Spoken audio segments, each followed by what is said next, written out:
So to give a current perspective from South Korea on the current political climate under the Moon administration, all the way from South Korea is Jinsook Jang, and you might have seen her on the plenary yesterday. She's a complete badass, and so we're really excited to have her here with us. To give some brief background on her, Jinsook is a director of policy and planning of the New People's Party, a new progressive party that is currently in formation in South Korea. The party's stated aim is to complete the candlelight revolution that ousted former President Park Geun-hye by unifying all of South Korean progressives and fighting for systemic change and peaceful reunification of the Korean Peninsula. Jang earned a PhD in sociology at Sungkyunkho University and studied political science and policy planning at the Sungkyunkho University Graduate School for NGO Studies. She was formerly a member of the Policy and Education Committee of the Seoul branch of Kyorae Hana, a South Korean NGO devoted to peaceful reunification of the Korean Peninsula. Translating for her is Hyun Lee, who is a steering committee member of the Stop THAAD in Korea and Militarism in Asia and the Pacific, and a volunteer organizer of the Solidarity Committee for Democracy and Peace in Korea. She is on the editorial team of Zoom in Korea, an online media site that provides updates and critical analysis of news related to the Korean Peninsula. She is also a member of Nodidol for Korean Community Development. Can we give her and Jang a warm welcome?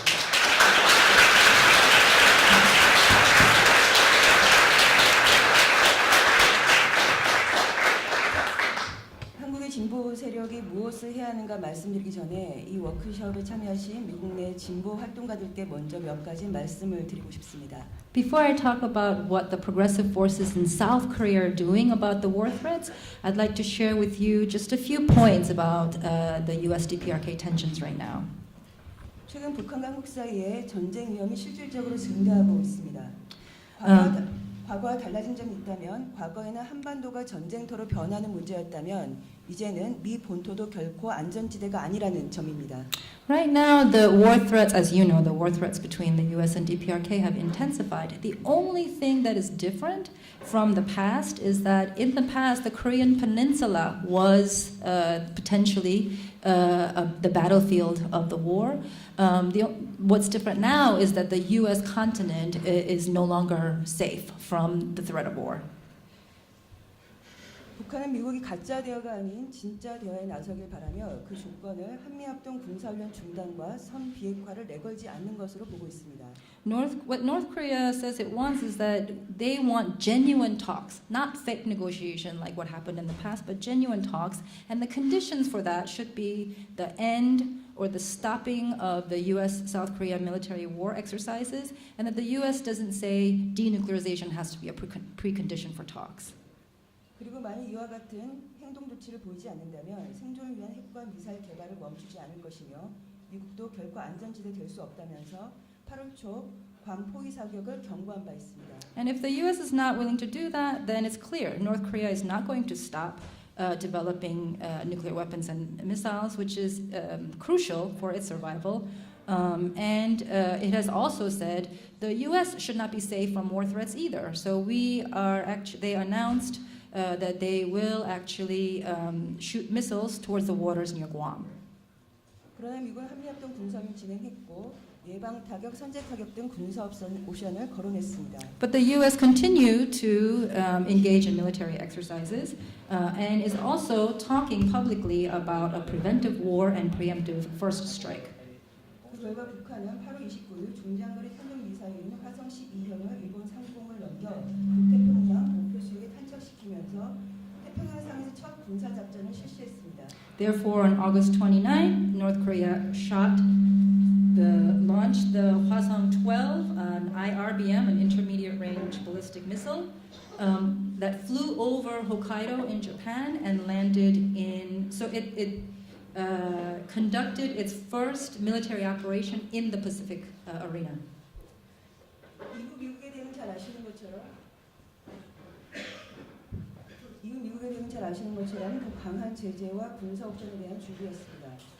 And as you know, the U.S. responded by increasing more sanctions and talking about the military option.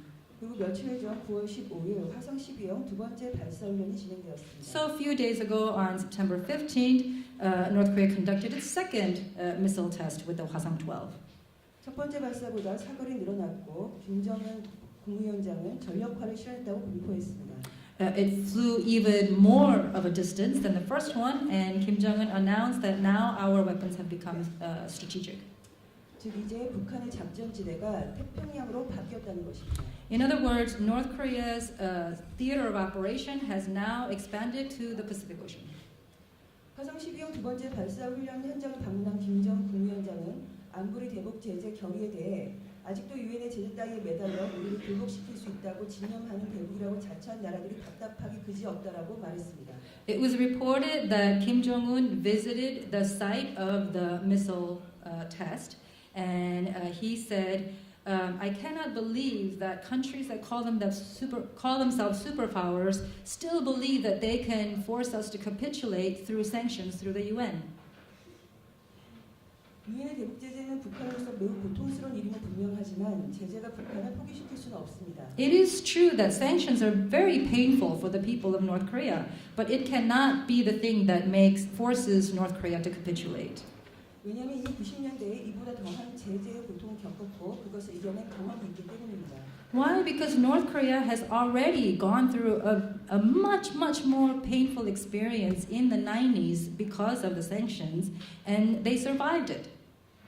그 경험을 통해 북한은 미국에 굴복당하지 않는 유일한 방법은 자체의 군사적 힘을 키우는 것과 어떤 경제적 공세와 고립에서도 자립할 수 있는 경제적 체질을 갖추는 것이라고 보고 지난 10수년을 준비해 왔습니다. Through that experience, what North Korea realized that the only way to not surrender to the United States are two things. One is they need to strengthen their military power to defend themselves, and then the other thing is they need to develop a self-reliant system as an economy that can survive embargoes and economic isolation, and this is what they've been preparing for the past 10 years. 이것이 역사고 현실입니다. 그런데도 트럼프 행정부는 더 강한 제재만을 외치고 있습니다. So that is the history and that is the reality right now, but the Trump administration just continues to talk about more sanctions and more sanctions. 트럼프 행정부가 북한을 몰라도 너무 모릅니다. 이대로 가면 제가 살아온 한반도의 만성화된 전쟁 위기만큼이나 미국 국민들도 전쟁 위기를 겪게 될 것입니다. Trump administration really does not understand North Korea. If this continues, then the chronic war threats that I experienced living on the Korean Peninsula will now become a reality for people living in the U.S. as well. 한편 이제 미국은 관포위 사격의 딜레마로 종종 공경을 겪게 될 것 같습니다. And also, the United States is now facing a dilemma due to North Korea's threat of launching missiles towards Guam. 국제법적으로 보면 관포위 사격은 북한의 전쟁 행위가 될 수 없습니다. According to international law, North Korea launching missiles towards Guam cannot be considered an act of war. 8월 9일 김낙겸 조선인민군 전략사령관 발표에 의하면 북한은 괌을 공격하는 것이 아니라 괌 주변 공해상을 향해 미사일을 발사하겠다는 것이기 때문입니다. On August 9th, Kim Nak-yeom, who is the strategic commander of the North Korean People's Army, what he announced was that North Korea is not planning to attack Guam. They said they will launch missiles towards the international waters near Guam. 중장거리 미사일을 개발해왔던 대다수의 국가들이 공해를 향해 시험 발사를 해왔다는 점에서 북한의 행위 역시 전쟁 행위로 간주되기 어려운 속성을 갖고 있습니다. All countries who have developed IRBMs have test launched their missiles in international waters. So, in the same way, North Korea launching its missiles towards international waters cannot be considered an act of war. 다시 말하면 북한의 관포위 사격은 국제법적으로 합법성을, 정치적으로는 미국 공격성을 동시에 갖고 있으며 모순된 두 성격으로 북한의 대미 압박 공세가 더 효과를 발휘할 수 있는 메커니즘으로 작동하고 있습니다. So, in other words, North Korea's threat of launching missiles towards Guam, this is actually legal according to international law, but it does pose a political challenge to the United States, and this is why this is actually a very effective way of putting pressure on the U.S. government. 미국에서는 관포위 사격 시 요격 방안을 계획을 검토하고 있다고 자주 밝혀왔습니다. 그런데 관포위 사격이 국제법적으로 전쟁 행위가 아니라는 점에서 관포위 사격은 북한 실제 군사 공격의 명분이 될 수 있습니다. 들을 수 있습니다. The United States has often said if North Korea goes ahead and launches missiles towards Guam, that it will actually intercept and shoot it down. But because what North Korea would do is not illegal according to international law, it can actually be 북한의 실제 군사력이 마무리될 수 있습니다. 없습니다.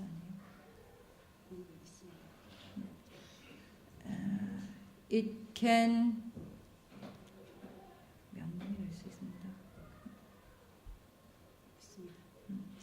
North Korea's action cannot be a pretext, a legitimate pretext for a U.S. attack. 즉, 관포의 사격에 대한 미국의 군사적 대응이 오히려 북한 실제 군사 공격을 이어질 가능성을 농후하게 하고 있는 것입니다.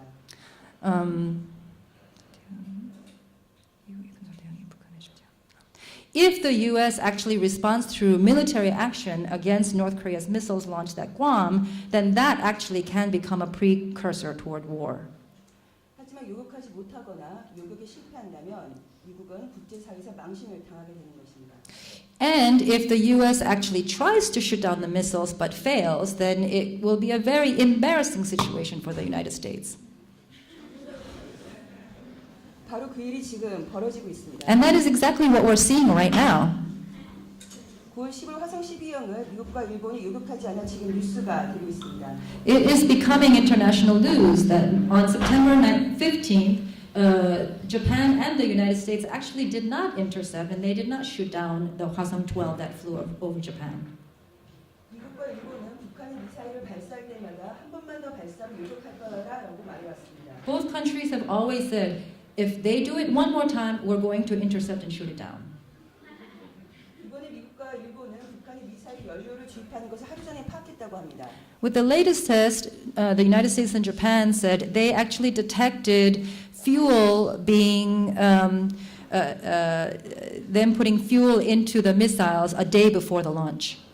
하지만 미사일 연료를 주입하고 미사일을 일본 홋카이도 상공 통과해 태평양에 낙하할 때까지 요격하지 않았습니다. But despite this, even though the missile flew over Hokkaido in Japan and landed in the Pacific Ocean, they did nothing to intercept it. 그러니까 미사일 궤도만 멍하니 쳐다보고 있었다는 겁니다. They were just staring at the sky, looking at the trajectory of the missile. 미국 정부 당국자는 이번 미사일 발사가 요격해야 할 만한 위협 수준이 아니었다라고 지금 말하고 있습니다. An official of the U.S. government has said, well, it was not a real threat to us, and so that's why we didn't shoot it down. 지나가는 개가 웃을 소리입니다. Even a passing dog would laugh at this nonsense.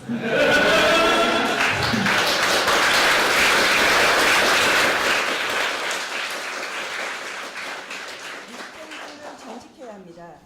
요격을 하자니 전쟁이 진짜 날 것 같고 요격했다가 실패라도 하게 되면 북한의 공격에 대한 방어 능력이 없어 더 이상 무기를 생산할 수도 팔아먹을 수 없게 되니 하늘만 쳐다봤다고 말입니다. If the U.S. government were truthful, it would say, well, if they actually shot down the missile, then it could actually lead to a real war.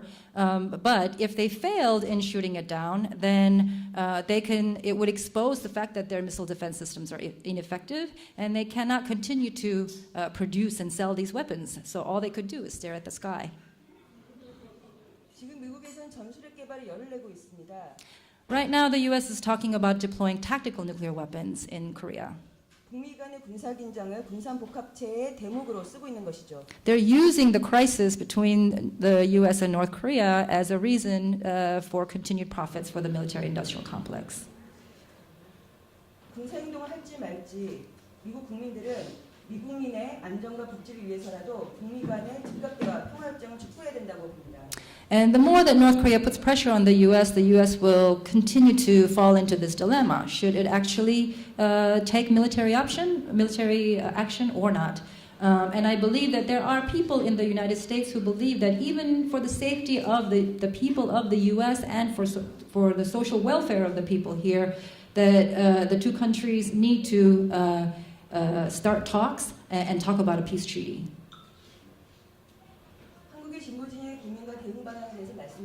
Now we'll talk about how the progressives in South Korea are thinking about their plan of action to address this crisis.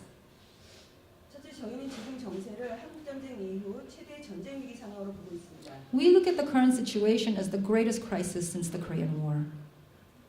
하지만 한국 내에서는 그만큼 심각하게 보지 못하는 분들이 많으십니다. Of course, there are many people in South Korea who don't look at the situation that seriously. 이유는 두 가지인데 하나는 전쟁이 만성화로 인한 불감증이고 다른 하나는 북한이 핵과 미사를 가졌는데 이를 설마 공격하겠나 하는 안이함입니다. There are two reasons for this. One is that people have become desensitized because of the chronic war threats that we've lived under. The other one is some people think, well, North Korea has nuclear weapons and missiles, and so would the U.S. actually attack them? So there is this false sense of security that people have. 이것은 제국주의, 군산복합체 속성을 모르는 일이라고 생각합니다. But this is because they don't understand the actual nature of imperialism and the military-industrial complex. 전쟁은 언제나 설마 하다가 터집니다. War can always break out, even though we may be very doubtful. 사소한 계기로 전쟁을 불쏘시게 될 수 있는 상황임을 모두 알아야 합니다. Even a small miscalculation can spark an all-out war. 저희는 한국에서 평화를 염원하는 모든 세력들이 지금은 북미 즉각 대화, 한반도 평화 정책으로 나서도록 활동해 나갈 것입니다. So what we will do in South Korea is organize all the people who want peace to start to demand direct talks between North Korea and the United States and to realize a peace treaty on the Korean Peninsula. 11월 트럼프가 방한한다고 합니다. 저는 이 계기를 한반도 전쟁 반대, 평화 실현을 위한 반전 트럼프 대중적 행동의 날로 만들 것입니다. Trump has plans to visit South Korea in November, so we will actually make this day a day of action to oppose war and to realize a peace treaty.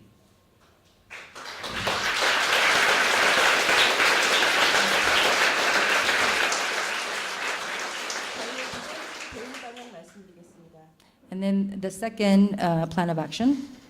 촛불혁명의 결과 탄생한 문재인 정부에 대한 국민의 기대가 높습니다. A lot of people have great expectations for the current president Moon Jae-in because he was installed through the Candlelight Revolution.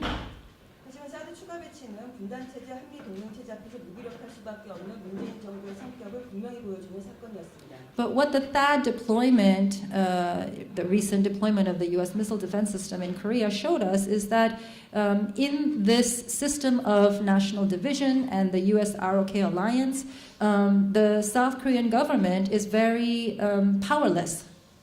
문재인 정부 역시 성주 주민과 국민과의 약속보다는 북한에 대한 대결과 한미 동맹 강화를 더 우선시했습니다.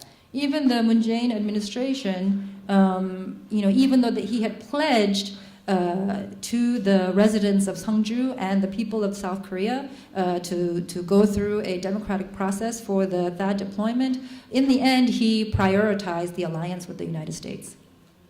결국 민중들이 자기의 정당을 스스로 만들지 않으면 결코 사인 주인이 될 수 없다는 것을 최근 문재인 정부의 사드 추가 배치는 보여주었다고 생각합니다. This is a clear example of how if the people do not create their own political party and political power, then they cannot actually have a sovereign power over their society.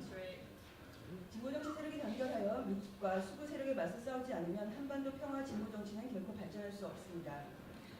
If the progressive forces do not unify and fight against the reactionary forces in South Korea and against the United States, then there is no way that we can realize peace on the Korean Peninsula. 모든 진보 정치 세력은 총단결하여 현 전쟁 위기를 극복하고 평화 체제를 만들어내는 단결 투쟁을 통해 진보 정치 역량을 구축 강화해야 된다고 생각합니다. So I believe that it is essential for all of the progressive forces to come together and overcome this current war threat and work towards creating a peace system on the Korean Peninsula. 세 번째 대응 방안입니다. And third plan of action. 앞으로 모든 계기를 한미 동맹과 주한미군 문제의 공론화의 계기로 삼고자 합니다. We need to start talking about the fundamental problem of the U.S. ROK alliance and the presence of U.S. troops on the Korean Peninsula. 앞으로 한미 FTA, 한미 안보 협의회의, 방위비 분담금 문제, 방산비리 문제, 평택 미군기지 문제, 용산 미군기지 문제, 부산 세계 실험장 문제 등 한미 동맹과 주한미군 주둔으로 인한 문제를 연속적으로 생길 것으로 보입니다. It appears that there will be many issues that come up in the near future related to U.S. troops and U.S. bases in Korea. For example, the renegotiation of the U.S.-Korea Free Trade Agreement, and then also the security consultative meetings that will happen between the two countries. Also, the problem of military burden sharing, who pays for the presence of U.S. Troops. All of these issues will become headline news. 저희 이 모든 사안과 계기를 종속적인 한미 동맹을 바로잡고 주권을 회복하는 운동의 계기로 만들 것입니다. And we will use these issues as an opportunity to talk about the fundamental problem of the U.S.-ROK alliance, and created an opportunity for building a movement to recover our sovereignty. 앞으로 미국은 장기적으로 미 본토 방어를 중심으로 하는 한미 동맹 정책으로 전환을 모색하게 될 것이며, 한미 동맹은 한국 방어 동맹이 아니라 미국 방어 동맹으로 변할 것입니다. The U.S. of long term, U.S. will transform the U.S.-ROK alliance into an alliance to defend the U.S. continent. What used to be an alliance to defend South Korea will now become an alliance to defend the United States. 한미 동맹과 주한미군은 현재 위기국에서 위기를 증폭시킨 역할을 하고 있는 존재이며, 위기 국면이 해소되고 평화 체제가 만들어지는 주둔 이유는 상실될 것입니다. The U.S.-ROK alliance and the presence of U.S. troops on the Korean Peninsula have played the role of intensifying war threats on the Korean Peninsula. Once this crisis is overcome and we actually realize a peace system, there is no more reason for the U.S. Presence in Korea. 저희는 한미 동맹과 주한미군 문제를 적극 공론화함과 동시에 평화협정 체결 이후 미군 없는 시대를 준비하기 위해 구체적 활동에 돌입할 것입니다. So what we will do is, in this moment of crisis, we will actually continue to criticize the U.S.-ROK alliance and the presence of U.S. troops, and at the same time, we will prepare for building a society without U.S. troops after the realization of a peace treaty.